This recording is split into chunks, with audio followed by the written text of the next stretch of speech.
Welcome back to the free reinforcement learning course from neuralnet.ai. I'm your host, Phil Tabor.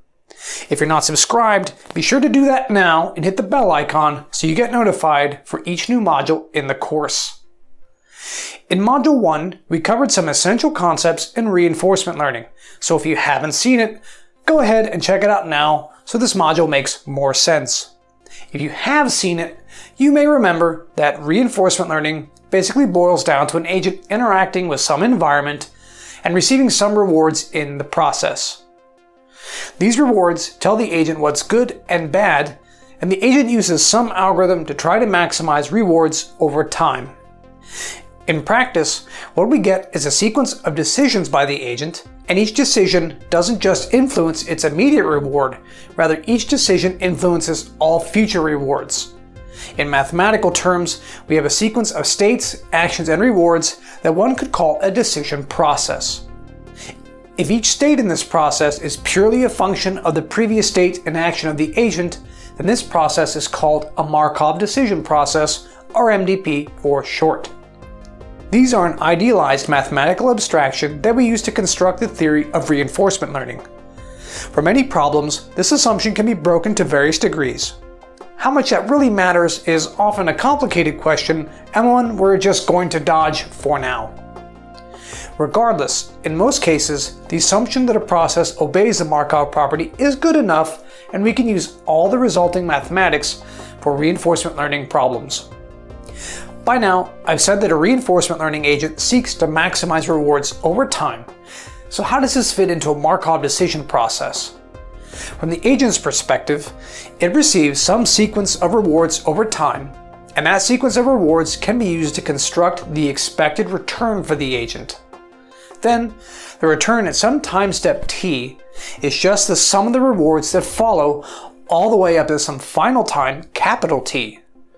This final time step naturally introduces the concept of episodes, which are discrete periods of gameplay that are characterized by state transitions, actions, and rewards. Upon taking this final time step, the agent enters some terminal state which is unique. This means that no matter how we end the episode, the terminal state is always the same. No future rewards follow after we reach the terminal state, so the agent's expected reward for that terminal state is precisely 0. With a bit of creativity, we call tasks that can be broken into episodes episodic tasks. Of course, not all tasks are episodic. Many are in fact continuous. This is a bit of a problem, since if the final time step is at infinity, the total reward could also be infinite. This makes the concept of maximizing rewards meaningless, so we have to introduce an additional concept. The fix, and we use this for both episodic and continuing tasks, is the idea of discounting. This basically means the agent values future rewards less and less. This discounting follows a power law where each time step results in more and more discounting. This hyperparameter gamma is called the discount rate, and you've no doubt seen this before in our videos on reinforcement learning. If you use this form for the expected return and do some simple factoring, you derive a really useful fact. There is a recursive relationship between rewards at subsequent time steps. This is something we'll exploit constantly in reinforcement learning. So, we have an agent that is engaged in some discrete processes, receiving rewards and trying to maximize its expected future returns. If you remember from the first lecture, the algorithm that determines how the agent is going to act is called its policy. Since the agent has a set of defined rules for how it's going to act in any given state, it can use a sequence of states, actions, and rewards to figure out the value of any given state. The value of a state is the expected return when starting in that state and following the policy. It's given formally by the following equation.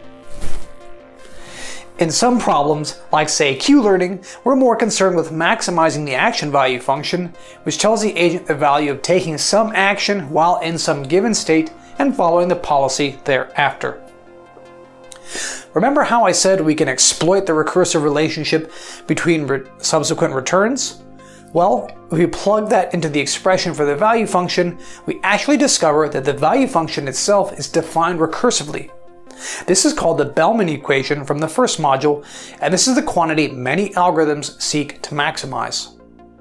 The Bellman equation is really an expectation value, as it's a weighted average of how likely each particular sequence of states, actions, and rewards is, given the state transition probabilities and the probability of the agent selecting that action.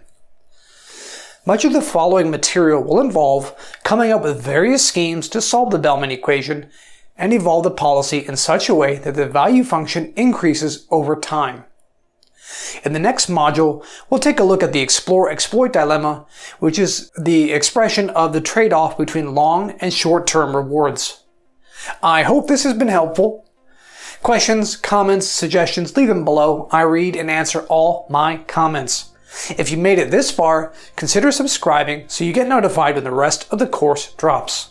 I look forward to seeing you in the next video.